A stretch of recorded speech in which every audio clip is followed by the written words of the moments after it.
வேதத்தை தூக்கி பிடிச்சுக்கோமா.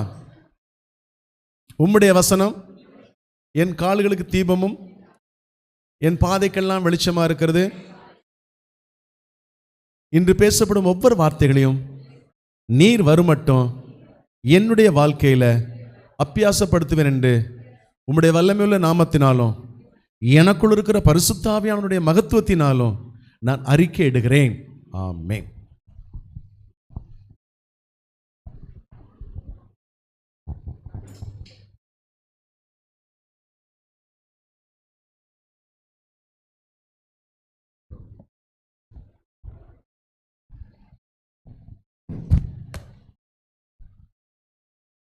ஹல்லேலூயா, ஹல்லேலூயா. கர்த்தருடைய நாமம் மகிமைப்படுவதாக. இந்த நாட்களில் தேவனுடைய வார்த்தையை கேட்கும்படியாக நம்மளை கர்த்தர் ஜீவனோடு இந்த இடத்துல அழைத்து வந்திருக்கிறார். ஆமென், ஹல்லேலூயா. ஒரே ஒரு நிமிடம் கண்களை மூடி நீர் என்னோடு கூட பேசுங்கப்பான்னு சொல்லி கேட்போமா? நீங்கள் என்னோடு கூட பேசுங்க ஆண்டவரே. கர்த்தருடைய வார்த்தைக்கு நேராய் போவதற்கு முன்பாக கர்த்தாவே நீர் பேசும் பேசும் பேசும். உம்முடைய வார்த்தையை நான் கேட்கும்படியாய் இந்த இடத்துல நான் கடந்து வந்திருக்கிறேன் சுவாமி. உம்முடைய வார்த்தை மாத்திரம் என்னை வழி நடத்துகிறதா இருக்கிறது. வேறு எந்த ஒரு சிந்தனையும் என்னுடைய செவிகளுக்குள் டிஸ்டர்ப் பண்ணாதபடிக்கு என்னுடைய செவிகள் விருத்த சேதனம் பண்ணப்படுவதாக. கேளுங்க, வாயை விரிவாக திறந்து கேளுங்க. வந்த வண்ணமாய் திரும்பாதபடிக்கு தேவன் நம்மளுடைய வாழ்க்கையில் வைத்திருக்கிறதான பெரிதான ஆசீர்வாதத்தையும் சமாதானத்தையும் நாம் பெற்றுக்கொள்ள வேண்டுமானால் முதலாவது சுத்திகரிக்க வேண்டும். இல்லாமல் எதையுமே பெற்றுக்கொள்ள முடியாது. ஒரே ஒரு தடவை ஆண்டவரிடத்துல கேளுங்க, என் செவிகள் விருத்த சேதனம் பண்ணப்படும். ஏன்னா யார் எதெல்லாம் பேசியிருப்பாங்க அதவே காதுக்குள்ளரை வச்சுக்கிட்டு மனசில் வச்சுக்கிட்டு அப்படியே வந்து உக்காந்துட்டு அதவே தியானிச்சுட்டு போகாதீங்க. கர்த்தருடைய வார்த்தை உங்களுக்குள்ளே போகணும். உங்களுடைய இருதயத்தில் கர்த்தருடைய வார்த்தை என்ன செய்யணும்? விதைக்கப்படணும். அது மாத்திரமே உங்களுடைய தியானமாக இருக்குமானால் நீங்கள் நிச்சயமாக சொல்கிறேன், இந்த உலகத்தில் எவ்வளோ நெருக்கங்கள், போராட்டங்கள், பிரச்சனைகள் வந்தாலும் நாம் வளர்ந்து கொண்டே இருப்போம். ஹல்லேலூயா. அதனால் ஒரே ஒரு நிமிடம் என் செவியை விருத்த சேதனம் பண்ணப்படுங்க, என் இருதயத்தை விருத்த சேதனம் பண்ணுங்க, என் சிந்தனையை விருத்த சேதனம் பண்ணுங்க. கர்த்தாவே, நான் இந்த இடத்துல மனுஷனுடைய வார்த்தையை கேட்க வரல, அண்ட சராசரங்களை உண்டாக்கின ஆதியும் பிதாவுமாய் இருக்கிற என் தேவனுடைய குமாரனாகிய வார்த்தை என்கிற அந்த வார்த்தையை நாங்கள் சுமந்து செல்லும்படியாய், நாங்கள் ஆசீர்வதிக்கப்பட்ட பாத்திரமாய் இந்த உலகத்தில் வாழும்படியாய் கர்த்தர் இந்த நாளில் எங்களுக்கு ஜீவனை கொடுத்து எத்தனை தடைகள் இருந்தாலும் அதெல்லாம் உடைத்து இந்த இடத்துல அமரும்படியாய் செய்திருக்கிறீர் ஆண்டவரே. தாவீது சொல்லுகிறான், எனக்கு ஒரு முகாந்தரம் இல்லையோ நான் இந்த இடத்துல வந்ததுக்குன்னு சொல்லி. அவன் தேவை ஆடு மேய்க்கிற வேலை, ஆனால் அந்த இடத்துல வந்ததுக்கு ஒரு முகாந்தரம் உண்டு. அவருடைய நாமத்தை மகிமைப்படுத்த ஒரு கருவியாய் அந்த இடத்துல பயன்படுத்தப்பட்டான். இந்த இடத்துல நம்ம வந்திருக்கிற ஒவ்வொருத்தரையும் கர்த்தர் கருவியாய் பயன்படுத்த பார்க்கிறார். அதற்கு உகந்த காரியமாய் ஒரே ஒரு தடவை கண்களை மூடி, நீர் வேண்டும், நீரே வேண்டும், இயேசுவே நீரே வேண்டும். ஒரே 2 சரணம் தான், எனக்கு மியூசிக்லாம் வேண்டாம். 2 சரணம் மாத்திரம்தான் நம்ம பாட போகிறோம். உள்ளத்தின் ஆழத்திலிருந்து வானத்துக்கு நேராக கைகளை உயர்த்தி, நீங்கள் மாத்திரம் எனக்கு போதும் சுவாமி, என்னை சுமக்க, என்னை வழி நடத்த, என்னோடு கூட பேச, நான் பேசுவதை நீங்கள் கேட்க நீங்கள் மாத்திரம் போதும்னு சொல்லி உள்ளத்தின் ஆழத்திலிருந்து நீர் வேண்டும், நீரே வேண்டும், இயேசுவே எனக்கு நீரே வேண்டும். மறுபடி கேட்போமா? நீர் வேண்டும், நீரே வேண்டும், இயேசுவே எனக்கு நீரே வேண்டும். பேசும், என்னோடு பேசும், ஏசப்பா என்னோடு பேசும், பேசும், என்னோடு பேசும், ஏசப்பா என்னோடு பேசும், இதயம் திறந்து பேசிட நீர் வேண்டும். இனிய வார்த்தைகள் சொல்லிட நீர் வேண்டும். இதயம் திறந்து பேசிட நீர் வேண்டும். இனிய வார்த்தைகள் சொல்லிட நீர் வேண்டும். பேசும், என்னோடு பேசும் ஏசப்பா, என்னோடு பேசும். எனது நிழலாய் என்றென்றும் வர வேண்டும். உமது கரம் என்னை தேற்றிட வர வேண்டும். எனது நிழலாய் என்றென்றும் வர வேண்டும். உமது கரம் என்னை தேற்றிட வர வேண்டும். ஆமென். அவருடைய வார்த்தை இனிய வார்த்தைகள். நம்மளுடைய கசப்பான வாழ்க்கையை நம்ம மற்றவங்ககிட்ட பகிர்ந்து கொள்ளும் பொழுது இன்னும் தேவையில்லாத குழப்பங்களும் அதற்கான விடிவும் கிடைக்காது. ஆனால் தேவனுடைய சமூகத்தில் உட்காந்து, அப்பா நீங்கள் பேசுங்க, என்னுடைய வாழ்க்கையில் நடக்கிற காரியங்களுக்கு ஒரு விடிவு கொடுங்கன்னு சொல்லி கேட்கும் பொழுது அவர் இதயம் திறந்து பேசிடும்படியாய் அவர் வருகிறார். மற்ற மனிதர்களிடத்துடைய வார்த்தைகள் உங்களை குத்துகிறதாய் இருக்கும். அது மாத்திரமல்ல, நான் உனக்கு நிழலாய் வருகிறேன் என்று சொல்லுகிறார். அது மாத்திரமல்ல, என்னுடைய கரம் உன்னை தேற்றிடும் சொல்லுகிறார். அப்படிப்பட்ட தெய்வத்தை கொண்ட பாக்கியமுள்ள ஜனங்களாய் சந்ததியாய் இந்த இடத்துல கடந்து வந்திருக்கிறோம். இந்த நாள் தேவனுடைய வார்த்தை உங்களுக்கு ஆம் என்றும் ஆமேன் என்றும் அப்படியே ஆக கடவது. இயேசுவின் நல்ல நாமத்தில் பிதாவே, ஆமேன். எப்பொழுது விடியும்? இதில் நான் போன மாதம் உங்களோடு கூட நான் பேசும் பொழுது கொந்தளிப்பை அமர்த்துகிறார், அதன் அலைகள் அடங்குகிறது என்று சொல்லி சங்கீதம் 107 29-30 இருந்து உங்களோடு கூட நான் பேசினேன். எப்படிப்பட்ட கொந்தளிப்பெல்லாம் நம்மளுக்கு அமர்த்துகிற தேவனாய் இருக்கிறார் என்று பார்த்தோமானால், நாம் பாலைவனத்திலே வழி தவறியவர்களாய் இருக்கிறோம். அப்படி என்றால் வனாந்தரத்திலே, இந்த வாழ்க்கை வனாந்தரம் போன்ற வாழ்க்கை தான். இதில் நம்ம வழி தவறியவர்களாய் இருக்கிறோம். நிறைய காரியங்களை நம் வழி தவறி நிற்கிறோம். திசை தெரியாமல் ஆவிக்குரிய தாகத்தோடு கூட, யார் எனக்கு விடுதலை கொடுப்பா, எந்த தெய்வம் உண்மையான தெய்வம், எனக்கு இது போனோம், வருஷம் போகிறோம், வாரம் போகிறோம், எனக்கு விடுதலையே இல்லையே. இன்றைக்கி பாஸ்டர் ஒரு செய்தி சொன்னாங்க. பாஸ்டே, ஒரு நல்ல ஊழியமாய் செய்து கொண்டிருக்கிற ஒரு குடும்பத்தை சேர்ந்த ஒரு நபர் இன்றைக்கு பட்டை எடுத்துக்கொண்டு என்ன சொல்கிறாரு, அடுத்தடுத்து மரணம் வருது, என்னால் என்ன செய்ய முடியல. அப்போ அதை விட்டு அங்கே போனாப்புல மரணம் வராதா? அதை அறிந்து கொள்ள புரிந்து கொள்ளுகிற அறிவு இல்லை. சிதறப்பட்டு இருக்கிறோம், பாலைவனத்திலே வழி. ரெண்டாவது, சிறைப்பட்டவர்கள். அப்படின்னா இருளிலும் மரண இருளிலும் உள்ளவர்கள். அதை குறித்து நான் உங்களோடு கூட பேசினேன். என்ன இந்த காரணம் என்னன்னா, தங்கள் சொந்த கீழ்ப்படியாமையினாலே இருள் போன்ற காரியங்கள், மரண இருளுக்குள் கட்டப்பட்ட ஒரு அனுபவம். மூன்றாவது, பிணியாளிகள், மதியினர்கள், தவறான வாழ்க்கை முறையால் சரீரத்திலும் மனதிலும் பாதிக்கப்பட்டு மரண வாசலை நெருங்குகிறவர்கள். தேவன் கொடுத்துருக்கிறார், எல்லாம் புசிங்கன்னு, ஆனால் எதை புசிக்கணும், எப்படி புசிக்கணும்னு பக்குவத்தையும் வேதத்தில் அடிப்படையில் நமக்கு சொல்லி கொடுத்துருக்கிறார். நாலாவது பார்த்தீங்கன்னா கடலில் செல்பவர்கள்.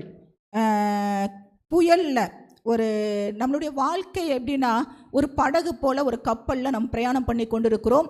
இந்த உலகம் கடலாக இருக்கிறது. இதை குறித்து நான் உங்களோடு கூட பேசினேன். இதில் அந்த துறைமுகத்தை நாடினோம் அப்படின்ற ஒரு வரி வரும். அதில் பரலோகத்தின் நிழலை தான் அந்த துறைமுகத்தோடு கூட நம்மளை ஒப்பிட்டு சங்கீதக்காரன் தாவீது பேசுகிறான். இதெல்லாவற்றையும் உங்களுக்கு போன மாதத்தில் நான் பேசினேன். இதெல்லாம் மறுபடியும் பேசினமானால் டைம் இல்லை. இதெல்லாவற்றையும் போன மாதத்தில் உள்ள அந்த லைவில் பாருங்கள். அப்படின்னா தான் இந்த மாதத்தில் உங்களுக்கு அதை புரிந்து கொள்ள முடியும். எப்பொழுது விடியும்? விடியற்காலுக்கான காத்திருப்பு. நம்ம இன்னைக்கு சங்கீதம் 130 வாசித்தோம் இல்லையா? அதில் சங்கீதக்காரன் தாவீது அழகாய் சொல்லுகிறார், கர்த்தாவே, ஆழங்களில் இருந்து உம்மை நோக்கி கூப்பிடுகிறேன். ஆழங்களில் இருந்து, எப்படிப்பட்ட ஆழமோ நம்மளுடைய வாழ்க்கையில் எடுத்துக்கொள்வோமே, எவ்வளோ தூரத்தில் நம்ம ஆழங்களுக்குள் கிடக்கிறோம் என்பதை பார்த்து கொள்ளுங்கள். ஆண்டவரை, என் சத்தத்தை கேளும், என் விண்ணப்பங்களின் சத்தத்திற்கு உமது செவிகள் கவனித்திருப்பதாக. கர்த்தாவே, நீர் அக்கிரமங்களை கவிழ்த்திருப்பானால் நார் நிலை நிற்கக்கூடும். ஆண்டவரே, நம்மளை மன்னித்து ஏற்றுக்கொள்ளுகிற தேவன். அது மாத்திரமல்ல, கர்த்தருக்கு காத்திருக்கிறேன், என் ஆத்துமா காத்திருக்கிறது, அவருடைய வார்த்தையை நம்பியிருக்கிறேன். இன்றைக்கு அழகா நம்ம அவருடைய வார்த்தையை நம்பிதான் இந்த இடத்துல நம்ம கடந்து வந்திருக்கிறோம் இல்லையா? எப்பொழுது விடியும், எப்பொழுது விடியும் அப்படி என்றால், ஒரு இருள் போன்ற ஒரு பிரச்சனையில், ஒரு சோர்வில், ஒரு தேவையில், ஒரு கஷ்டத்தில், ஒரு நிந்தனைகளில், ஒரு நிபச்சொல்களோடு கூட ஒரு இருள் போன்ற அனுபவத்தில் இருக்கிற அந்த தாவீது சொல்லுகிறான், எப்பொழுது விடியும். இன்னைக்கு எத்தனை பேருடைய வாழ்க்கை, எப்பொழுது எனக்கு இந்த பிரச்சனையிலேருந்து ஒரு விடிவு காலம் கிடைக்கும்? எத்தனை பேர் சொல்லுவோம்? எத்தனை பேர் காத்திருக்கிறோம் இல்லையா? அழகா சொல்றாரு. இது என்ன காரணம் பார்த்தீங்கன்னா, இரவு நேரத்தில் நகரத்தை காவல் காக்கும் ஜாமக்காரர்கள்னு சொல்லுவாங்க, வாட்ச்மேன். எப்பொழுது விடியும், எப்பொழுது தங்களுக்கு பொழுது விடியும் என்று மிகுந்த எதிர்பார்ப்போடு டயத்தை வாட்சை பார்த்துக்கிட்டே இருப்பாங்க இல்லையா? ஏன்னா இரவு முழுவதும் விழுத்திருக்கிறாங்க. அதனால அதை நோக்கி பார்த்து கொண்டிருப்பது போல நம்முடைய வாழ்க்கையில் பாவம், கவலை அல்லது சோதனைகள் என்ற இருள் சூழ்ந்திருக்கும் பொழுது, நம்ம இரவு நேரத்தில் ஒரு பிரச்சனையோடு போய் படுக்க போனோம்னா நமக்கு இரவு சீக்கிரம் கழிஞ்சிருமா? எப்படி இருக்கும்? ஒவ்வொரு மணி நேரமும் ஒவ்வொரு நிமிடமும் போகிறது ரொம்ப நேரம் ஆகுற மாதிரி இருக்கும். எப்படா விடியும், எப்படா அடுத்த நாள் வரும், தூக்கமே வரல இல்லையா? ஏன்னா அவ்வளோ பெட்ட கஷ்டங்களுக்குள்ளே நம்ம என்ன செய்கிறோம், நித்திரையில் போகிறோம், அந்த நித்திரை வராது. அதை தான் அந்த இடத்துல சங்கீதக்காரன் தாவீது சொல்கிறான், தம்முடைய வாழ்க்கையில் பாவம், கவலை அல்லது சோதனைகள் என்ற இருள் சூழ்ந்திருக்கும் போது அந்த ஜாமக்காரர்களை காட்டிலும் அதிக விழிப்புடனும் நம்பிக்கையுடனும் கர்த்தருடைய வார்த்தையின் மேலே எனக்கு விடிவு கிடைக்கும், நாளைய தினத்தில் ஒரு வெற்றி உண்டு, நாளைய தினத்தில் எனக்கு இந்த பிரச்சனையில் ஒரு முடிவு உண்டு என்று சொல்லி காத்திருக்கிற கடவுளின் உதவிக்காக, தேவனிடத்திலிருந்து கிடைக்கிற உதவிக்காக, அவருடைய மீட்புக்காகவும், அதான் திரளான மீட்பு உண்டு. பார்க்குறோமா இல்லையா? அடுத்த வசனம் இருக்கிறது, அதில் அழகா சொல்றாரு, அதிக விழிப்புடனும் நம்பிக்கையுடனும் கடவுளின் உதவிக்காக, அவருடைய மீட்புக்காகவும் நாம் காத்திருக்க வேண்டும் என்று சங்கீதக்காரன் தாவீது நமக்கு விளக்கப்படுத்துகிறதா சங்கீதம் 130 அர்த்தங்கள். அதில் யோபு சொல்லுகிறான் பாருங்கள், பக்தன் 7:4 வாசிங்களேன். யோபு 7:4. நான் படுத்து எப்பொழுது எழுந்திருப்பேன், ராக்காலம் எப்பொழுது முடியும் என்று சொல்லி, எப்பொழுது எழுந்திருப்பேன், எப்பொழுது ராக்காலம் என்று சொல்லி முடியும் என்று சொல்லி, கிழக்கு வெளுக்கு மட்டும் அரண்டு புரளுகிறதினால் எனக்கு போதும் என்று அரண்டு. நிறைய பேர் அழுது புலம்புற காலங்கள் உண்டு இரவு நேரங்கள்ல. எப்பொழுது பொழுது விடியும், இரவே கழியலை, இரவு வந்தாலே ரொம்ப ஒரு மாதிரி பாரமாக இருக்கிறது என்னுடைய வாழ்க்கையிலே.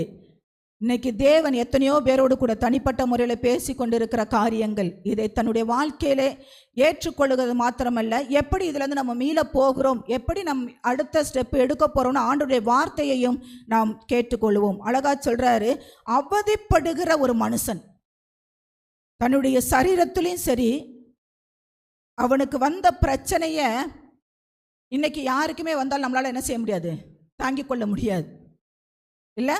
எல்லாவற்றையும் இழந்தான். தன் சரீரத்தின் வியாதி வேற ஒரு பக்கத்து, நண்பர்கள் வந்து சொல்லுகிறாங்க, அவ்வளோதான் நீ ஏதோ பாவம் செஞ்சிருப்ப. தன் சொந்த மனைவியை என்ன சொல்லுகிறா, தேவனை தூசித்து ஜீவனை விடும். எல்லாராலும் வெறுக்கப்பட்ட ஒரு அனுபவம், தள்ளப்பட்ட ஒரு அனுபவம், தனிமைப்படுத்தப்பட்ட ஒரு அனுபவம், கஷ்டத்தினாலும் நிந்தனைகளாலும் அவமானத்தோடு கூட அவன் கூனி குறுகியிருந்தாலும் அவன் சொல்லுகிறான், போராட்டத்தில் உள்ளவர்களுக்கு இரவு நேரம் எப்படி நீண்ட தூரமாக செல்லுகிறது போல இருக்கும், எப்பொழுது விடியும், இந்த வேதனை எப்பொழுது முடியும் என்று படுக்கையிலே அலைந்து துடிக்கிறான். என் வாழ்வின் விடியல் எப்பொழுது வரும் என்ற மனிதனின் தவிப்பை இது சுட்டி காட்டுகிறதா இருக்கிறது. அப்படி என்றால் ஏசியா தீர்க்கதரிசி ஒரு தீர்க்க தரிசனம் சொல்லுகிறார். இப்படிப்பட்டவர்களுக்கு 21 அதிகாரம் 11-12 வாசிங்களேன். தூமாவின் பாரம் சேயீரிலிருந்து என்னை நோக்கி, ஜாமக்காரனே, இரவு எவ்வளவு சென்றது, இரவு எவ்வாறு சென்றது, எவ்வளவு சென்றது என்று கூப்பிட்டு கேட்க, எப்பொழுது சென்றது என்று கூப்பிட்டு கேட்டு, அதற்கு ஜாமக்காரன் விடியற்காலம் வருகிறது, விடியற்காலம் வருகிறது, ராக்காலமும் வருகிறது, அல்லேலூயா, ராக்காலமும் வருகிறது, நீங்கள் கேட்க மனதானால் திரும்பி வந்து கேளுங்கள் என்று சொல்லுகிறேன். அல்லேலூயா. இது ஒரு தீர்க்க தரிசன வார்த்தை.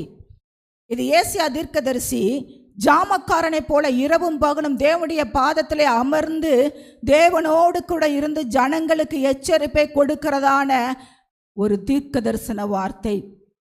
தூமாவின் பாரம் அப்படின்னா, ஜாமக்காரன் என்பது கடவுளின் தூதுவரையோ அல்லது இறைவாக்கினரையோ குறிக்கிறது. ஜாமக்காரர்கள் என்பது என்ன குறிக்கிறதுனா, இறை வல்லுனர்கள், இறை வாக்கினர்கள், தேவனிடத்தில் இருந்து தேவ வார்த்தையை பெற்றுக்கொள்ளுகிறவர்கள். அது மாத்திரமல்ல,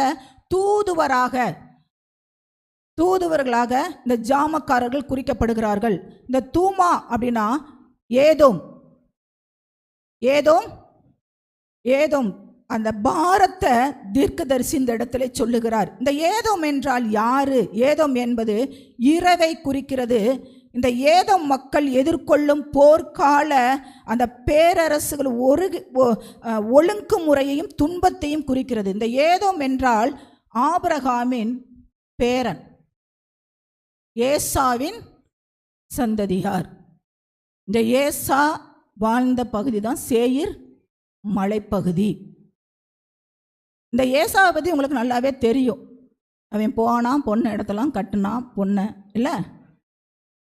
அப்படிப்பட்ட ஒரு மனிதன், அவனை குறித்து நீங்கள் இப்போது பேச வேண்டாம், அழகாக சொல்கிறாரு. ஏதோம் என்பது ஆபிரகாமின் பேரன், அதாவது ஈசாக்கின் மூத்த மகனான ஏசாவின் மற்றொரு பெயர் தான் ஏதோம். அவனுக்கு மற்றொரு பெயர் என்ன? ஏதோம்.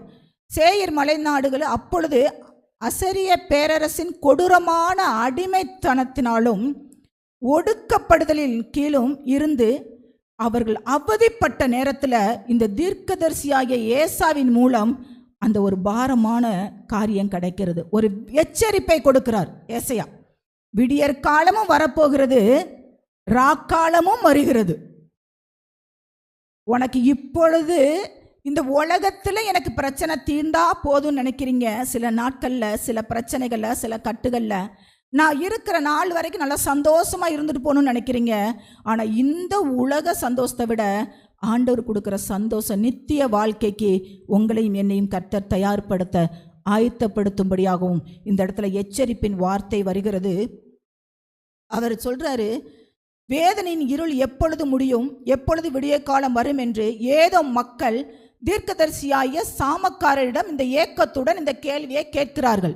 அழகா சொல்கிறார் பாருங்க, பதில் வருது பாருங்க, இருமுனை கொண்டதாக இருக்கிறது பதில். உங்களுக்கு ஒரு விடிய காலம் சுதந்திரம், அதாவது தற்காலிக நிம்மதி வரும். ஆனால் அதை தொடர்ந்து உடனடியாக அடுத்த இரவும் மறுபடியும் அடுத்த பேரரசின் மூலமாக உங்களுக்கு துன்பம் வரும் என்று எச்சரிக்கிறார். இன்றைக்கு இந்த நாட்டுக்குள்ள, இந்த உலகத்துக்குள்ள, இந்த நாடில் நான் வாழ்கிறேன்னா, ஒரு அரசு வருது, அந்த அரசனுடைய சட்டத்திட்டங்கள் என்னை நெருக்கிறது. திரும்ப அடுத்த அரசாட்சி முடிஞ்சு அடுத்த அரசு வரும்போது அவங்க ஒரு புது சட்டத்தை கொண்டு வராங்க, எனக்கு நெருக்கத்தை கொடுக்குறாங்க. இதெல்லாம் உண்மைதான். ஆனால் வேதம் சொல்லுது, வரலாற்றில் பாருங்கள், அசரியரின் பிடியில் இருந்து ஏதோம் விடுதலை பெற்றாலும் விடியல் அடுத்து வந்து பாபிலோனிய, ரோமானிய பேரரசர்களால் அவர்கள் மீண்டும் ஒடுக்கப்பட்டார்கள், அழிக்கப்பட்டார்களாம். நம்மை இந்த தற்காலிகமாக இந்த வனாந்தரத்தில் 70 வருஷம் வெள்ளத்தின் மிகுதி 80 வருஷம் வாழப்போகிற நமக்கு உபத்திரங்கள் உண்டு. விடியல் கிடைக்கணும்னா கர்த்தரை மாத்திரம், உண்மையான தெய்வத்தை, உண்மையான விடுதலை பெற விரும்பினால் பாவ காரியங்களை, இச்சைக்குரிய காரியங்களை, நம்ம கொஞ்சம் பேராக தான் இருக்கிறோம். உண்மையிலே சொல்கிறேன், நம்ம சபையில் வர்ற ஒவ்வொரு ஆத்துமாக்களும் பாக்கியவான் பாக்கியவதிகள். ஏன்னா இப்படி எச்சரிப்பான வார்த்தைகள் எல்லா இடத்துலையும் கிடைக்கிறதோ கிடைக்கலையோ தெரியலை. ஆனால் இப்போ வாழக்கூடிய ஆசீர்வாதமான வார்த்தைகள் ஒரு வசனத்தை எடுத்து 9 மணி நேரம்னாலும் அந்த வார்த்தையோடு போகுது. ஆனால் இங்கே கிடைக்கிறது நம்மளை உள்ளும் புறமும், வெளியையும் உள்ளையும் நம்மளை சுத்திகரிக்கிறதா இருக்குது.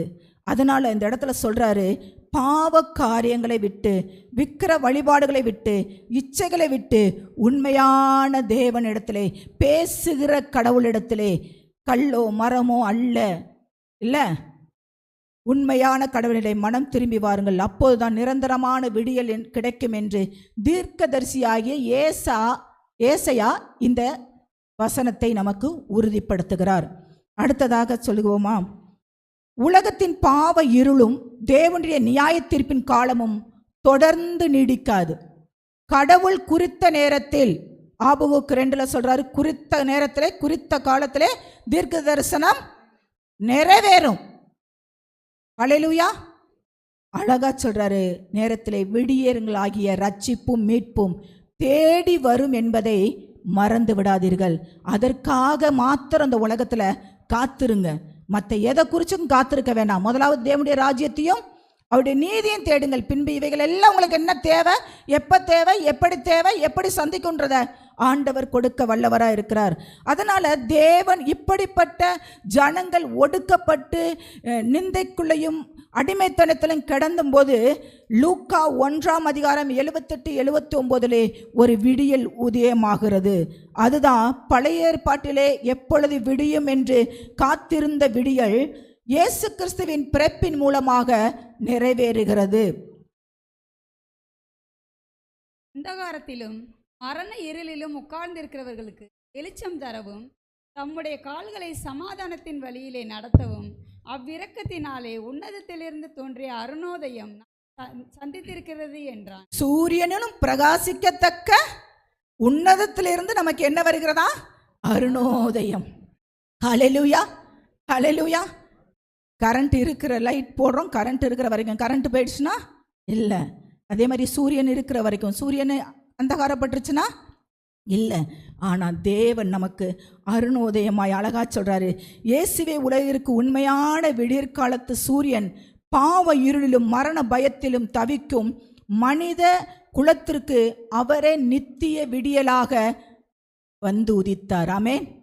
அவர் உங்கள் இருதயத்தில் உதித்திருக்கிறாரா? வார்த்தை என்கிற இயேசு கிறிஸ்து உங்கள் இருதயங்களே வாசம் பண்ணுகிறாரா?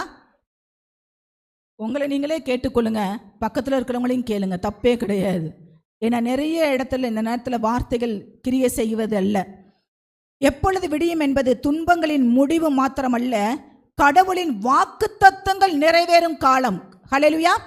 பாஸ்டர் ஏற்கனவே ஃபர்ஸ்ட் பாடல் பாடினாங்க, நிறைவேறும் காலம் இல்லையா? கஷ்டங்கள் கண்ணீர்கள் எல்லாம் முடிவடைகிற காலம். அது மாத்திரமல்ல, நமக்கு கொடுக்கப்பட்ட வாக்கு தத்தத்தை பிதாவாய தேவன் குமாரன் மூலியமாக நமக்கு நிறைவேற்றுகிறவராக இருக்கிறார். கரங்களை தட்டி தேவனை மகிமைப்படுத்துவோமா? வார்த்தை தேவன் மாமிசமாக வந்தது நம்மளுடைய விடுதலைக்காக. இரவு எவ்வளவு இருட்டாக இருந்தாலும் அடுத்த காலையில் விடியுன்ற ஒரு நம்பிக்கை இருப்பது போல இந்த இடத்துல சொல்றாரு பாருங்க, நம் வாழ்வில் எவ்வளோ பெரிய சோதனைகள் இருந்தாலும் கடவுள் தரும் விடியலும் விடுதலையும் நிச்சயம் நம்மளுடைய வாழ்க்கையிலே அந்த வாக்குத்தத்தங்கள் எல்லாம் ஆமென்றும் ஆமென் என்றும் நமக்கு நிறைவேற வல்லமை உள்ள தேவனாய், நிறைவேற்ற வல்லமை உள்ள தேவனாய் இருக்கிறார். ஏசாயா 60ஆம் அதிகாரம் தீர்க்கதரிசி சொல்லுகிறார், 1-2, எழும்பி பிரகாசி, எழும்பி பிரகாசி, உன் ஒளி வந்தது, உன் ஒளி வந்தது, கர்த்தருடைய மகிமை உன்மேல் உதித்தது. தேவன் அழகா சொல்றாரு பாருங்க, ஒளி வந்துருச்சு. நம்ம ஒவ்வொருத்தர் மேலேயும் ஒளி வந்துருச்சு. எந்த ஒளி? ஒரு அந்த குருவி கூட்டுக்குள்ளார பார்த்தீங்கன்னா தன்னுடைய குஞ்சுகளுக்கு இருட்டாக இருக்கும்னு சொல்லி மின்மினி பூச்சியை கொண்டுட்டு போய் அதுக்குள்ளே என்ன செய்யுமா? வைக்கும். ஒரு 5 அறிவு படைச்ச அதுக்கே அது வெளிச்சம் தேவைப்படுது.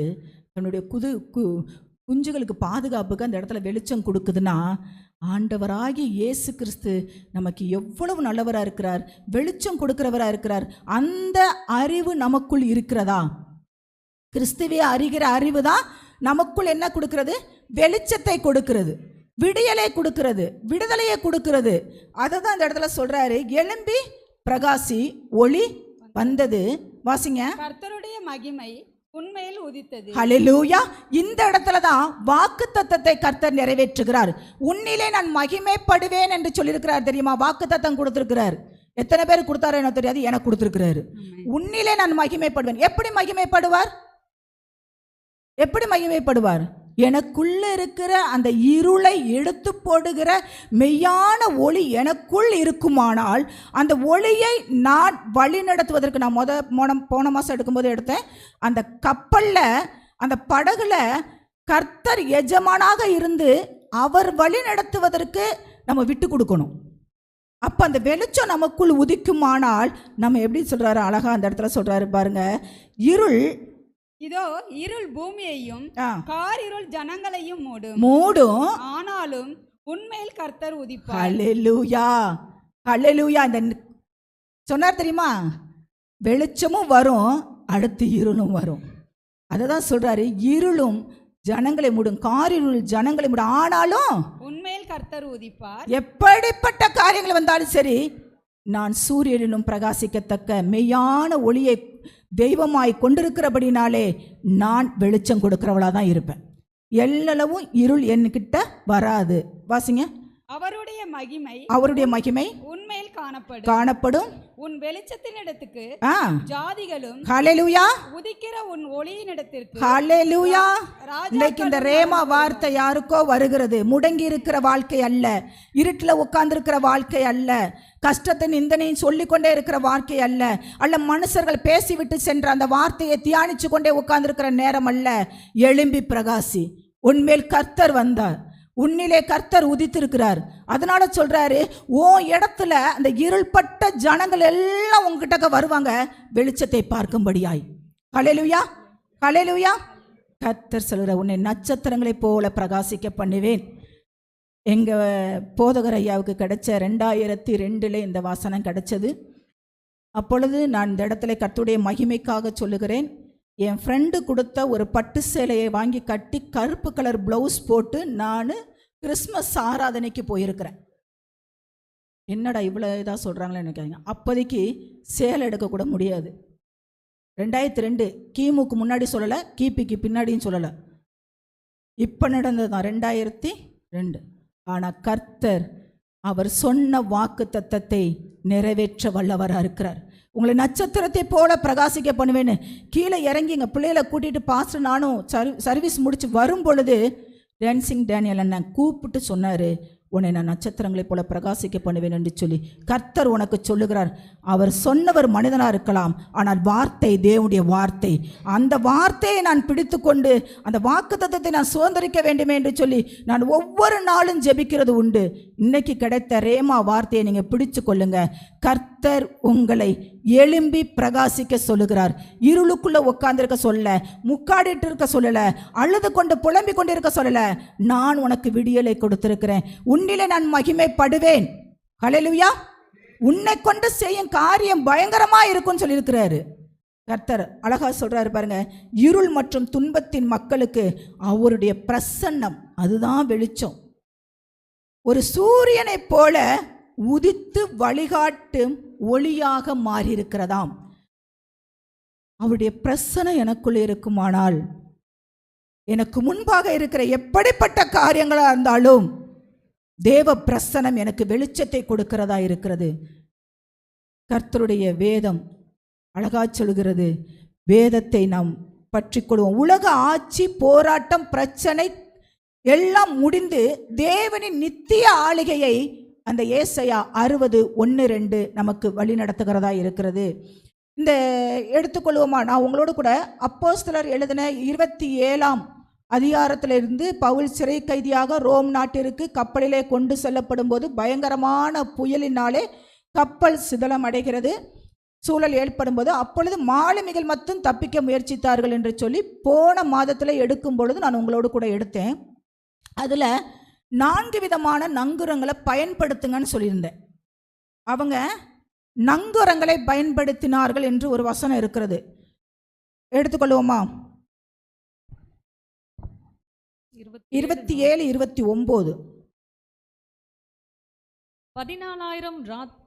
அப்போஸ்தலர் 27-29. பாறை இடங்களில் விழுவோம் என்று பயந்து பின்னணியத்திலிருந்து 4 நங்கூரங்களை போட்டு பொழுது எப்போது விடியுமோ என்றிருந்தார்கள். இதை நான் உங்களோடு கூட போன மாதம் நான் பேசும் பொழுது சொன்னேன். 4 விதமான நங்குரங்கள் அப்படின்னும் போது அது வெறும் இரும்பினால் செய்யப்பட்ட ஒரு காரியம். ஆனால் இந்த இடத்துல தேவனுடைய ஆவிக்குரிய ஆழமான கருத்து என்னன்னா, முதலாவது தேவனுடைய வார்த்தை என்கிற நங்குரம், இரண்டாவது விசுவாசம், மூன்றாவது பொறுமையோடு காத்திருக்கிறது, நான்காவது ஜெபம். ஏன் ஜெபத்தை கொண்டு நானில் வச்சேன் அப்படின்னா, இன்னைக்கு அநேகருடைய வாழ்க்கையில் ஜெபிக்கிறீங்களா? நான் ஜெபம் பண்ணுறேனே, ஆனால் தேவனுடைய வார்த்தை இல்லை, விசுவாசம் இல்லை, காத்திருப்பு இல்லை. ஆனால் நான் கடமைக்காக காலை எழுந்துறதும் நைட்டு எழுந்தோன்னா நான் என்ன செய்கிறேன்? ஜெபித்து கொண்டே இருக்கிறேன். அப்பா சொல்கிறாரு, அது பாட்டுக்கு வருது, அது பாட்டுக்கு பேசுது, அது பாட்டுக்கு போகிறாங்க. அப்படி நம்மள்கிட்ட யாராவது நடந்துக்கிட்டா என்ன சொல்லுவோம்? கொஞ்சம். ஆனால் அப்பா அப்படி சொல்ல மாட்டார். எப்போ தான் என்கிட்ட பேச போகுது, எப்போ தான் நான் பேசுகிறத கேட்க போகுது அப்படின்னு நினச்சி காத்திருக்கிறாரு. ஆனால் நம்ம காத்திருக்கிறது இல்லை. தேவனுடைய வார்த்தையினால் அழைப்புண்டு திரியாதீர்கள் வேத வசனம் ஒரு இடத்துல சொல்லுது. ஒரு ஜெபத்தை சொல்லிட்டோம்னா அழைப்புண்டு தெரியாதீங்க. தேவ வசனம் என்ன சொல்லுகிறது? அந்த வசனத்தை சொல்லி ஜெபம் பண்ணுங்கன்னு சொல்கிறாரு. அந்த வார்த்தையை சொல்லுங்க. இன்னைக்கு பீரோவாக இருக்குது, ஒரு 4-5 பீரோ இருக்குது. ஒரு பீரோவில் நகைகளாக இருக்குது, ஒரு பீரோவில் பட்டுச்சலையாக இருக்குது, ஒரு பீரோவில் பத்திரங்களாக இருக்கிறது.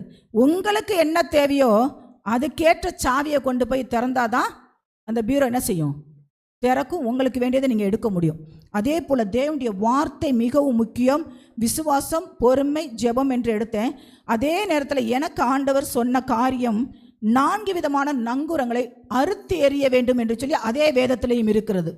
அது என்னன்னு என்று பார்ப்போமா? 40வது வசனம். நங்கூரங்களை அறுத்து கடலிலே விட்டுவிட்டு சுக்கான்களுடைய கட்டுகளை தளரவிட்டு பெரும் பாயை காற்று முகமாய் விரித்து கரைக்கு நேராய் ஓடி. இது என்னதுங்க? 4 விதமான நங்குரங்கள் பயன்படுத்த வேண்டும் என்று சொல்லி போன மாதத்திலே முடித்த நான் இந்த மாதத்திலே 4 விதமான நங்குரங்களை அறுத்து எறிய வேண்டிய நங்குரங்கள் என்ன என்ன என்று பார்ப்போமா? கப்பல் பெரும் புயல்ல சிக்கி தவிக்கும் பொழுது மாலுமிகள் தங்களை காப்பாற்றிக் கொள்வதற்காக தரையோடு தட்ட வைக்க முயன்றார்கள். அந்த கப்பலை என்ன செய்கிறாங்க? தரையோடு தட்டி நிற்க முயற்சிக்கிறாங்க. அதற்கு தடையாய் இருந்தது தான் இந்த நங்குரங்கள். 4 நங்குரங்கள் கயிறுகளை அறுத்து விட்டனர். அப்படின்னா நம்மளுடைய வாழ்க்கையிலே முன்னோக்கி செல்லக்கூடாதபடி இருக்கிற, முன்னேறி செல்லக்கூடாதபடி இருக்கிற, நாம் கரை சேர வேண்டுமானால் நாம் கரை சேரக்கூடாதபடி இருக்கிற, நம்ம வாக்குத்தத்தத்தை சுதந்திரித்து கொள்ள வேண்டும் என்றால் அதை சுதந்திரித்து கொள்ளக்கூடாதபடி இருக்கிற அந்த கயிறு என்ன அப்படின்னு பார்த்தீங்கன்னா, அதை ஒரே இடத்துல கட்டி போட்டிருந்தோமானால் அந்த நங்கூரத்தை என்ன ஆகுன்னு தெரியுமா? அப்படியே நின்ற இடத்துல தேங்கி பல தோல்விகளுக்கு காரணமாயிரும். அந்த இரும்பெல்லாம் என்ன செஞ்சிடும்? அந்த கடல் அரிச்சு கடைசியில் அது ஒன்றுமே இல்லாமல் யூஸ்லெஸ்ஸாக போயிடும். இதே போல் நம்மளை முன்னேறி செல்ல விடாமல் சில கட்டுகள், சில கஷ்டங்கள், சில கவலைகள், சிலர் பேசிட்டாங்க, சிலர் என்னை கொட்டிட்டாங்க, சிலர் என்னை உள்ளே தள்ளிட்டாங்கன்னு சொல்லி உட்காந்தே கடந்தோமானால் நம்மளையும் பிசாசு அப்படித்தான் செய்ய நினைக்கும். அதனால் ஒரே ஒரு காரியத்தை நம்ம இப்போ பேசும் பொழுதே நமக்குள் எனக்குள் இருக்குமானால் அதை இப்பொழுது எரிய ஆயத்தமாகுமா? 1 ஈகோ. ஃபஸ்ட்டு என்னது? ஈகோ, பெருமை. பெருமை, பெருமைக்கு கர்த்தர் எப்படி இருக்கிறாரு? எதிர்த்து நிற்கிறவராக இருக்கிறார். அடுத்து நான் என்ற பெருமை, எது எடுத்தாலும் எனக்குத்தான் தெரியுன்ற பெருமை, இதை எல்லாத்தையும் என்ன செஞ்சிருங்க? எடுத்து போட்டுருங்க. மன்னிக்காத குணம். 2வது என்னது? மன்னிக்காத குணம். பழைய தவறுகளையே மனதில் வைத்து கொண்டு அல்லது அதையே சொல்லி கொண்டு அதைவே காயப்படுத்தி அதில் சீல் வச்சு சலங்கட்டி அப்புறம் மொத்தமாக காலையை எடுக்க வேண்டியதாயிரும் இல்லை? அப்படிப்பட்ட காரியங்கள் இருக்குமானால் அது எல்லாவற்றையும் எடுத்து விடுங்கள். அடுத்து சொல்றாரு பாருங்க, சந்தேகம், அவமானம். சந்தேகப்படுவது என்பது மிக மிக அவமானம். இதெல்லாவற்றையும் எடுத்து விடுவோமா? 3வது நபரின் தலையிடுதல். நம்மளுடைய வாழ்க்கையில் கர்த்தர் மாத்திரம்தான் தலையிடுதலாக இருக்கணும். கணவன் மனைவி பிள்ளைங்கள் இருக்கிறோன்னா அதனால தான் சொல்கிறார், 2-3 பேர் நாமத்திலே கூடுகிற வேளையில் நான் உங்கள் நடுவிலே வந்து வாசம் பண்ணுவேன்றார். அவரை உள்ள கூப்பிடுங்க. உங்கள் படகுல, உங்கள் கப்பலில் உங்களுடைய எஜமானாய் அவரை என்ன செய்யுங்க, வழிநடத்துவதற்கு விட்டு கொடுங்க. அதை தான் சொல்றாரு. அப்பதான் விடியல் வரும். மற்றவர்களோடு கூட ஒப்பிட்டு பார்த்தல், அதுவும் ஒரு கயிறு, அதையும் அறுத்தெறிங்க. நான் 7வது சுயநலம். சுயநலமாக எதையுமே சிந்திக்கிறது, மற்றவர்களை குறிச்சோ குடும்பத்தை குறிச்சோ. இந்த மாலுமிகள் அப்படிதான் தப்பிக்க விரும்புகிறார்கள். அப்படிப்பட்ட எண்ணங்கள் இருக்குமானால் நாம் நிச்சயமாக கரை சேர முடியாது, தேவனுடைய வாக்குத்தத்தத்தை பெற்றுக்கொள்ள முடியாது. இதை தான் சொல்றாரு எபேசியர் 4ஆம் அதிகாரம் 31-32 வாசிப்போமா. சகல விதமான கசப்பும் எல்லாரும் எடுத்துக்கொள்ளுவோமா. இன்றைக்கு நாள் ஒரு ரட்சிப்பின் நாள், இன்றைக்கு நாள் உங்களுடைய வாழ்க்கையில ஒரு விடுதலை நாள், ஒரு விடியலின் நாள். இதையும் நீங்க தவற விட்டீங்கன்னா இன்னமும் ஒன்றும் செய்ய முடியாது. வாசிங்க. சகல விதமான கசப்பும் கோபமும் மூர்க்கமும் கூக்குரலும் தூஷணமும் மற்ற எந்த துர்க்குணங்களும் உங்களை விட்டு நீங்க கடவது. ஹல்லேலூயா. ஏன்னா நான் பரிசுத்தராயிருக்கிறேன், கர்த்தராகிய இயேசு கிறிஸ்து சொல்றார். ஆகையால் நீங்களும் பரிசுத்தராயிருங்கள். நம்முடைய சிந்தனையை பார்க்கிற தேவன். அதனால தான் சங்கீதக்காரன் தாவீது சொல்கிறான், வேதனை உண்டாக்கும் வழிகளின் இடத்துல இருக்குதோ உண்டோ என்று பார்த்து, அதுக்கு முன்பாக சொல்லுவான், என் சிந்தனையை அறிங்க, என் இருதயத்தை சோதித்து அறிங்க. அக்கினி பச்சிக்கிற அக்கினி கர்த்தருடைய கரத்தில் இருக்கிறது. அவருடைய வார்த்தைக்கு நடுங்குங்கள், மற்ற இந்த உலகத்துக்கு எதையும் கண்டு நடுங்காதீங்க. அழகா சொல்றாரு பாருங்க, தூக்கி எறிய வேண்டிய கோபம், கசப்பான நினைவுகள், வார்த்தைகள், தேவையில்லாத உலக கவலைகள், இது எல்லாவற்றையும் என்ன செஞ்சிருங்க, எரிஞ்சிருங்க. இன்னைக்கு எத்தனை பேர் இந்த வார்த்தைகளை சொல்லிக்கிட்டு இருக்கும்போது உள்ள இருந்து ஒரு வலி உண்டாகுதுங்க, அதை பிடுங்கி எரிஞ்சிடுறீங்க. அது என்னுடைய ஆசீர்வாதத்துக்கு தடையா இருக்குது. உங்களை நீங்களே பரிசுத்தப்படுத்திக் கொள்ளுங்க. 2வது சொல்லுகிறார், உலகத்தில் மாற்று வழி தேடுதல். இப்படிப்பட்ட ஒரு அமுக்கல்ல கிடக்கிற நம்மளை இந்த உலகத்துல எந்த மாற்று வழியை தேடி போறது? எங்க போவாங்க? சிலர் மைண்ட் ரிலாக்ஸுக்கு போகக்கூடாத இடத்துக்கு போகிறது, உட்காரக்கூடாத இடத்துக்கு உட்கார்றது, கேட்கக்கூடாத வார்த்தைகளை கேட்கறது. அது தன்னுடைய வாழ்க்கையிலே என்ன செய்ய ஆரம்பிக்கும்? கிரியை செய்ய ஆரம்பிக்கும். 2வது சொல்றாரு பாருங்க, உலகத்தின் மாற்று வழி தேடல். பக்கத்து வீட்டுக்காரன் சொல்லுவான், நீ இப்படியே போராட்டத்தில் இருக்கிற, நீ இந்த அங்கே வா, போய் தண்ணியில் ஒரு 3 முங்கு முங்கினோம்னா சரியாக போயிடும், இல்லைன்னா இந்த கயரை கட்டினோம்னா சரியாக போயிடும், இல்லை நம்ம இதை போய் 7 வாரத்துக்கு இதை செஞ்சோம்னா சரியாக போயிடும். அது வழி அல்ல. நானே வழியும் சத்தியமும் ஜீவனும் என்று சொன்ன கர்த்தருடைய வார்த்தையை பிடித்து கொள்ளுங்க. அந்த இடத்துல சொல்றாரு ஏசாயா 26:3, உம்மை நம்பி உந்தன் பாதம் உறுதியாய் பற்றி கொண்ட மனதை உடையவளாய் உம்மையே நான் நம்பியிருக்கிறபடினாலே பூரண சமாதானம். உன்னுடைய வாழ்க்கையிலையா, உன்னுடைய தொழிலையா, உன்னுடைய பிள்ளைகளுடைய காரியங்கள்லையா, உன்னுடைய எதிர்காலத்தை குறிச்சா பூரண சமாதானம். ஹல்லேலூயா, ஹல்லேலூயா. கரங்களை தட்டி தேவனை மகிமைப்படுத்துங்களேன். முழுமையான ஒரு விசுவாசமும் அர்ப்பணிப்பும், கர்த்தர் அவரை மட்டுமே சார்ந்து வாழ வேண்டும் என்று சொல்லி கர்த்தர் உங்கள் மேலே என்னை மேலே விருப்பப்படுகிறார். என் பிள்ளை என்னோடு மட்டும் இருக்கணும் நம்ம விருப்பப்படுவோம் தெரியுமா? என் பிள்ளை என்னை விட்டு கொஞ்ச நேரம் போயிடுச்சுன்னா அது சாப்பிட்டுச்சு, அது எப்படி இருக்கு, என்ன ஏதுன்னு ஒரு மாம்சமாக இருக்கிற நமக்கே இவ்வளோ இருக்குண்ணா. தாயின் கருவில் உருவாதற்கு முன்பாக உங்களை என்னையும் பேர் சொல்லி அழைத்த தேவன், அதற்கு மாத்திரமல்ல உன்னிலே நான் மகிமைப்படுவேன்னு சொல்லி ஒரு பெரிய திட்டத்தை வச்சிருக்கிறாரு. அந்த திட்டத்தை இந்த பூமியில் உங்கள் மேலேயும் என் மேலேயும் கொடுத்து அந்த மகிமைப்படுத்தி மோசேன் இடத்துல சொல்றாரு, நான் இருக்கிறவராகவே இருக்கிறேன் என்று நிரூபிக்கிற தேவன். ஆமே. அந்த இடத்துல அழகா சொல்றாரு, அதனால அவரை சார்ந்து வாழ்வோம். உலக மனிதர்கள் மேல் நம்பிக்கை வைக்காதீர்கள், புல்லுக்கு ஒப்பாய் இருக்கிறார்கள். அடுத்து நங்குரம், அறுத்து எறிய வேண்டிய நங்குரம். நங்குரத்தை அறுத்த பிறகு கப்பலால் காற்றின் திசையில், அதாவது லக்கை நோக்கி நகர முடியும். ஹல்லேலூயா. அதை அறுத்து எறியும் போது தான் அந்த காற்று திசை எங்கிட்ட அடிக்குதோ அந்த இலக்கை நோக்கி அவங்க என்ன செய்ய முடியும்? அடைய முடியும்.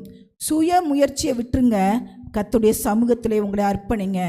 நங்கூரம் என்பது விலைமதிப்பற்ற ஒரு இரும்பு பொருட்கள். ஆனால் மனித உயிர்களை காப்பதற்காக அந்த உடைமைகள் எல்லாம் கடலிலே பாரமாக இருக்குன்னு சொல்லி, அந்த கப்பலில் இருக்குமே சொல்லி அந்த கப்பலில் இருந்து என்ன செஞ்சாங்க? எல்லாத்தையும் தூக்கி எரிஞ்சாங்க. கப்பலை லகுவாய் மாற்றினோமானால் அந்த கப்பல் எங்கே கரை சேர வேண்டுமோ சேரும். அதே போல உங்கள் குடும்பத்திலேயும் தேவையில்லாத காரியங்கள் இருக்குமானால், உங்களுடைய தனிப்பட்ட வாழ்க்கையிலையும் தேவையில்லாத காரியங்கள் இருக்குமானால் எல்லாவற்றையும் தூக்கி எரிஞ்சிருங்க கடலுக்குள்ள. நீங்கள் உங்கள் பிரயாணத்தை லகுவாய் மாற்ற முடியும். அதுதான் அப்போஸ்தலர் 27, 18, 19.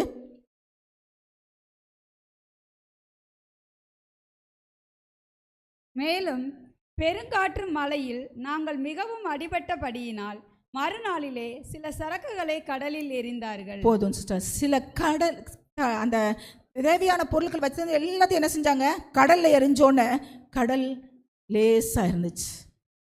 அதே போல் உங்களுடைய வாழ்க்கையில் இவ்வளோ நாள் வரைக்கும் போராட்டங்களோ பிரச்சனைகளோ ஒரு அழுத்தம் கொடுத்துக்கிட்டே இருக்குமானால் அது உங்களை முன்னேறி செல்ல விடாது. தூக்கி எறிந்திருங்க. பிலிப்பியர் 3ஆம் அதிகாரம் 8வது வசனம் 13, 14. அப்போஸ்தலனாகிய பவுல் அதற்கு நல்ல ஒரு விளக்கம் கொடுக்கிறார் பாருங்களேன். 3:8. அது மாத்திரமல்ல என் கர்த்தராகிய கிறிஸ்து இயேசுவை அறிகிற அறிவு மேன்மைக்காக அறிகிற அறிவின் மேன்மைக்காக எல்லாவற்றையும் நஷ்டம் என்று எண்ணிக்கொண்டிருக்கிறேன். ஆமென். இதை தான் நான் உங்களுக்கு போன மாதம் எடுக்கும்போது ஒரு படகோட்டியும் ஒரு படித்த மேதையும் குறித்து ஒரு சின்ன கதை சொன்னேன். எத்தனை பேத்துக்கு மனசில் நிற்குதா? சைக்காலஜி தெரியும், புவியாலஜி தெரியும், இல்லை எல்லாமே தெரியும்னு படித்த மேதை சொல்லிக்கிட்டே போகிறாரு. படிக்காத மேதை படகு ஓட்டி என்ன பண்ணுறான்? அப்படியான்னு கேட்டு வரான். உனக்கு கால்வாசி போச்சு, உனக்கு அரைவாசி வாழ்க்கை போச்சு, உனக்கு முக்கால்வாசி வாழ்க்கை போச்சுன்னு படித்த மேதை சொல்லிக்கிட்டே இருக்கிறாரு. உனக்கு அது தெரியலை, உனக்கு இது தெரியலன்னு. சரி, கடலில் கடைசியில் போய் என்ன செஞ்சு, படகு பயங்கரமாக ஒரு ஆட்டம் காண்டுச்சு. 2 பேரும் கீழே விழுந்தாங்க. கீழே விழுந்த உடனே யார் கரை சேர்ந்தது? படகோட்டி. படித்த மேதை என்ன ஆயிட்டாரு? உள்ள போயிட்டார். அப்போ தான் படகோட்டி சொன்னானா, ஐயா எனக்கு கால்வாசியாவது மீதி இருக்கு, நீ முழுசும் போயிடுச்சு, எல்லாம் படிச்சு. இந்த இடத்துல ஆண்டவர் சொல்கிறார், அப்போஸ்தலனாகிய பவுல் கிறிஸ்துவே அறிகிற அறிவின் மேன்மைக்காக மற்ற எல்லாவற்றையும் நஷ்டம் என்று என்ன செஞ்சேன்? நம்முடைய படிப்போ பதவியோ அந்தஸ்தோ பெருமையோ எதுவும் நம்மளை என்ன செய்யாது? கிறிஸ்துவண்டையிலே கொண்டு போய் சேர்க்காது. இந்த இடத்துல அழகா சொல்றாரு, அதனால நஷ்டம் என்று விட்டுவிட்டேன். வாசிங்க 13. அதை பிடித்து கொண்டேன் என்று நான் எண்ணுகிறதில்லை, ஒன்று செய்கிறேன், பின்னானவைகளை மறந்து முன்னானவைகளை நாடி கிறிஸ்து இயேசுவுக்குள் தேவன் அழைத்த பரம அழைப்பின் பந்தய பொருளுக்காக இலக்கை நோக்கி தொடர்கிறேன். ஓடுகிறவன் எப்படி ஓட வேண்டும் என்று சொல்லி அங்கிள் அழகா நமக்கு ஸ்டடி போல எடுத்தாங்க. எத்தனை பேர் மனதில் நிற்குதுன்னு தெரில. பாரமானது எல்லாத்தையும் தூக்கி கூட்டி ஓடணும்னா அவன் டக்குன்னு உட்காந்துருவான் மூச்சு வாங்கிட்டு. எதை விடணுமோ எல்லாத்தையும் விட்டுட்டு அவன் இலக்கு எங்கே போய் நான் அடிக்கணும், எங்கே போய் நான் நிற்கணும், பரிசை வாங்கணும். இன்னைக்கு உங்களுக்கு எனக்கு ஒரு ஓட்டம் உண்டு, கிறிஸ்துவுக்குள் ஓடுகிற ஓட்டம். மற்ற எல்லாம் நம்மளை தேங்க வைக்கிற பார்க்குது, மற்ற எல்லாம் நம்மளை பின்னுக்கு இழுக்க பார்க்கிறது. இது எல்லாத்தையும் என்ன செஞ்சிருங்க? விட்டுட்டு முன்னேறி செல்லுங்கள். அதை தான் ஆண்டவர் சொல்கிறாரு. அடுத்து பாருங்களேன், நாம் பயன்படுத்த வேண்டிய 4 நங்கூரம். முதலாவது 4 அறுத்து எறிகிற காரியங்களை உங்களுக்கு சொல்லிட்டேன். அது உங்களுடைய வாழ்க்கையிலே தனிப்பட்ட வாழ்க்கையிலையும் அது பிரயோஜனமாக இருக்கும் என்று சொல்லி நான் விரும்புகிறேன். பயன்படுத்த வேண்டிய 4 காரியங்கள். தேவனுடைய வார்த்தை. உபாகமம் 8:3, மத்தேயு 4:4 சொல்லுகிறார், மனுஷன் அப்பத்தினால் மாத்திரமல்ல தேவனுடைய வாயிலிருந்து புறப்படுகிற ஒவ்வொரு வார்த்தையினாலும் பிழைப்பான். அந்த வார்த்தை தான் வானத்தையும் பூமியுமே உண்டாக்கினது. அதை தான் சொல்கிறாரு. மத்தேயு, மார்க்கு, லூக்கால 3 வசனங்கள் கொடுக்கப்பட்டிருக்கிறது. நீங்கள் வசனம் என்ன கேட்டு வாங்கிக்கோங்க, எனக்கு டைம் லேட் ஆகிக்கிட்டு இருக்கு. வானமும் பூமியும் ஒளிந்து போனாலும் தேவனுடைய வார்த்தைகள் ஒரு நாளும் ஒளிந்து போவதில்லை. ஏசாயா எடுத்துக்கொள்ளுங்களேன், 48. ஏசாயா 48. புல் உலர்ந்து பூ உதிரும் நம்முடைய தேவனுடைய வசனமோ என்றென்றைக்கும் நிற்கும் என்பதையே சொல் என்று உரைத்தது. ஹல்லேலூயா. என்றென்றைக்கு நிற்கும் என்று சொல் என்று வசனம் சொல்லுகிறது. வார்த்தை நமக்கு சொல்லுகிறது. எல்லாம் அழிந்து போனாலும் கூட தேவனுடைய வார்த்தை உண்மை உள்ளது. அதனால தான் சொல்றாரு, மாறாத தேவனுடைய வார்த்தை நம் வாழ்வில் நங்கூரமாகி நம்முடைய இருதயத்திலே எப்பொழுதும் நிரம்பியிருக்குமானால் எந்த பொய் போதனைகளும் சோதனைகளும் நம்மை நிலைக்குலைய செய்ய முடியாது. ஏன்னா அதே வார்த்தையை அப்பதான் பிசாசும் அந்த வார்த்தையை கொண்டு தான் என்ன பண்ணான்?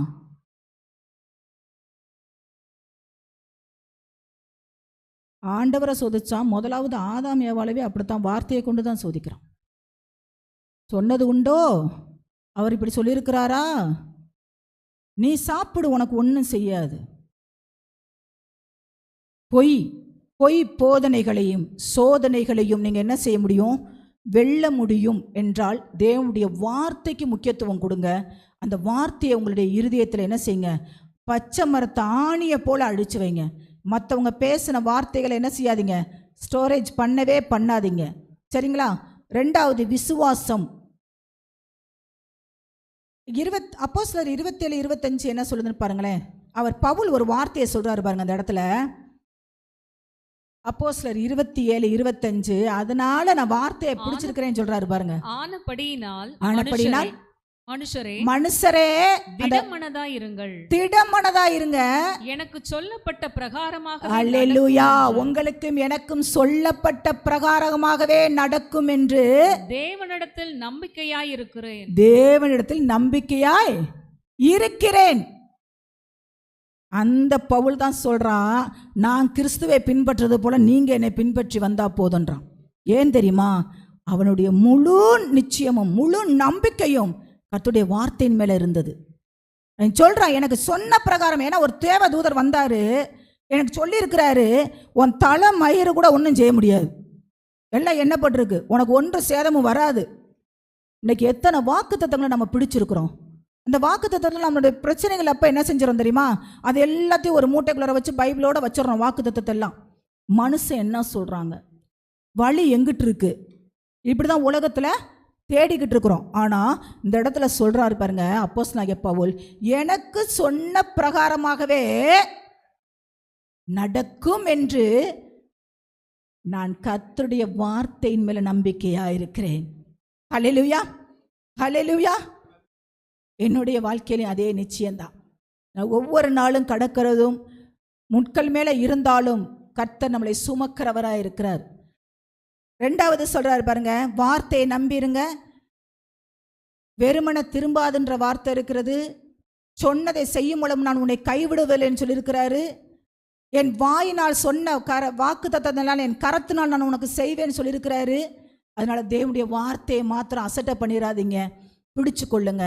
ரெண்டாவது விசுவாசம். எபிரேயர் 11:6 என்ன சொல்லுகிறது? விசுவாசம் இல்லாமல் தேவனுக்கு பிரியமாயிருப்பது. ஏன்னா தேவனுடைய வார்த்தையே நம்ம பிடிக்கிறது இல்லை. ரெண்டாவது விசுவாசமே இல்லாமே நம்மளுடைய வாழ்க்கையில ஓடிக்கொண்டிருக்கிறோம்.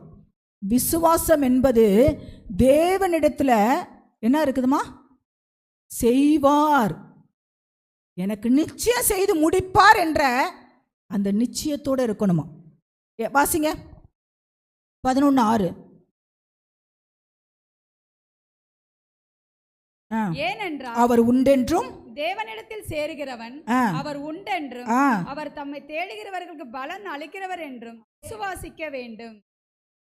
விசுவாசத்தினாலே நோவா தற்காலத்திலே போதும். அடுத்து கொலோசியர் 2:7 வாசிங்களேன். கொலோசியர் 2:7. நீங்கள் போதிக்கப்பட்டபடியே ஒவ்வொரு வாரமும் போதனை வந்து கொண்டிருக்கிறது. நீங்க போதிக்கப்பட்டபடியே விசுவாசத்திலே உறுதியாய் நிலைத்திருந்து ஸ்தோத்திரத்தோடு அதிலே பெருகுவீர்களாக. ஸ்தோத்திரத்தோடு கூட அதில் என்ன செய்வீராக? பெருகுவீர்களாக. ஒவ்வொரு நாளும் என்னுடைய சம்பாத்தியம் பெருகணும்னு நினைக்கிறது போல, என்னுடைய வாழ்க்கை வளமாய் மாறணும்னு நினைக்கிறது போல, கர்த்தருடைய மேல் இருக்கிற விசுவாசமும் என்ன செய்ய வேண்டுமா? ஸ்தோத்திரங்களோட பெருக வேண்டுமாம். இதை எபேசியர் 3:17 என்ன சொல்லுகிறாருன்னு பாருங்க. விசுவாசத்தினாலே கிறிஸ்து உங்கள் இருதயங்களில் வாசமாயிருக்கவும் நீங்கள் அன்பிலே வேரூன்றி அவர் மேல அன்பை வச்சுட்டீங்கன்னா அவ்வளோதாங்க. வேர் ஊண்டப்பட்டுருச்சு ஆழமா. கேதுரு மரத்தை போல வேறு என்ன செய்யப்படுது? உள்ள அவரு நானும் பிணைக்கப்பட்டாச்சு. நிலை பெற்றவர்களாகி சகல பரிசுத்தவான்களோடும் கூட ஆமென் கிறிஸ்துவினுடைய அன்பின் அகலமும் நீளமும் ஆழமும் உயரமும் இன்னதென்று உணர்ந்து அறிவு கெட்டாத அந்த அன்பை அறிந்து கொள்ள வல்லவர்களாகவும். ஆமென். உங்களை என்ன பண்றாரா? வல்லவர்களாய் மாற்றுவதற்கு தேவன் மேல் விசுவாசம் உங்களுக்கு வேணும். தேவன் மேல் விசுவாசம், நம்பிக்கை. அந்த நம்பிக்கைக்கு ஒரு படிதான் விசுவாசம். இந்த நம்புறேன் அப்படின்றது நம்பிக்கையற்ற தன்மையாகவும் மாறலாம். ஆனால் விசுவாசம் என்பது கண்ணை கட்டி என்னை கடலுக்குள்ளே இறக்கி விட்டாலும் எங்கள் அப்பா என்னை கரை சேர்ப்பாருன்னு நம்பணும். ஹல்லேலூயா.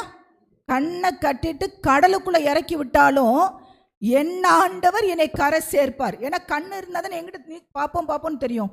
எதையுமே பார்க்காதீங்க, அவரை மாத்திரம் நோக்கி பாருங்க. விசுவாசத்தோடு கூட வார்த்தையை பிடித்து கொள்ளுங்க. ரெண்டாவது, நீங்கள் பயன்படுத்த வேண்டிய நங்கூரம் விசுவாசம். மூன்றாவது பொறுமை, காத்திருப்பு. ஏசியா 40:31 உங்களுக்கு தெரியும்.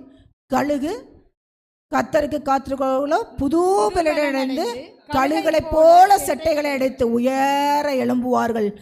அடுத்து எபிரேயர் 6:19 வாசிங்களேன்.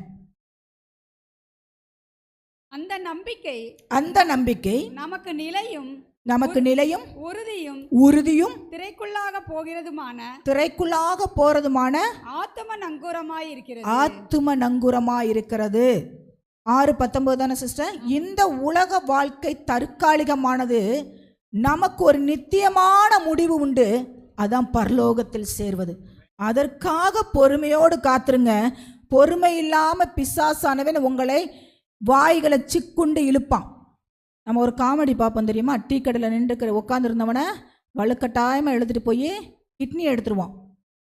அதே மாதிரி நம்மளா வாயை கொடுத்தோம்னா பிசாசன் இடத்துல மாட்டிக்குவோம். ஏவாள் வாயை கொடுத்தா மாட்டுனா. நீங்களும் நானும் வாயை திறக்கணும். எதற்கு தெரியுமா? கர்த்தருடைய வார்த்தையை பேசுவதற்கு மாத்திரமே. மற்ற வார்த்தைகளை பேசும்போது உள்ளுக்குள்ளே தியானிங்க. இது பிசாசு கொடுக்குற வார்த்தை, இது என் வாயிலேருந்து புறப்படாது, தூக்கி எறிங்க. அதை தான் சொல்கிறாரு. தற்காலிகமானது, நமக்கு ஒரு நித்தியமான முடிவு பரலோகத்தில் உண்டு. அந்த பரலோக நித்திய வாழ்க்கைக்கு நீங்களும் நானும் ஆயத்தமாகனா பொறுமையோடு இந்த உலகத்தில் காத்திருக்க கற்றுக்கொள்ளுங்க. தேவனுடைய சமூகத்தில் மற்றவங்களுக்காக காத்திருக்க வேண்டாம், மற்ற நேரத்துக்காக காத்திருக்க வேண்டாம், மற்ற காரியத்துக்காக காத்திருக்க வேண்டாம். தேவனுடைய வார்த்தைக்காக, தேவன் நமக்கு வைத்திருக்கிற அந்த தரிசனத்தை, திட்டத்தை என்னுடைய வாழ்க்கையில் நிறைவேற்றுகிற வரைக்கும் பொறுமையோடு காத்திருங்க. அதை தான் சொல்கிறாரு. நான்காவது ஜெபம், பிலிப்பியர் 4:6-7. டக்குன்னு வாசிக்கிறீங்களா? பிலிப்பியர் 4:6-7. நீங்கள் ஒன்றுக்கும் கவலைப்படாமல் எல்லாவற்றையும் ஜெபத்திலும் ஸ்தோத்திரத்திலும் விண்ணப்பத்திலும் ஆண்டவரிடத்தில் என்ன செய்யுங்க? தெரியப்படுத்துங்க. அடுத்து மார்க்கு 11:24. நீங்கள் விசுவாசம் உள்ளவர்களாய் ஜெபத்தில் நீங்கள் எவைகளை கேட்கிறீர்களோ அவைகளை பெற்றுக்கொள்வோம் என்று விசுவாசியுங்கள். ஜெபத்தில் நீங்கள் எதை கேட்குறீங்க, ஆனால் அடுத்த செயல்முறை வேறு மாதிரி பண்ணுறீங்க. ஜெபத்தில் நீங்கள் ஆண்டவர்கிட்ட கேட்டீங்கன்னா, விசுவாசத்தோடு பொறுமையோடு காத்திருந்து கேட்டிங்கன்னா, தேவனுடைய வார்த்தையின் அடிப்படையில் நிச்சயமாய் ஆண்டவர் அந்த ஜெபத்தை அங்கீகரிக்கிறவராய் இருக்கிறார். எபேசியர் 6:18.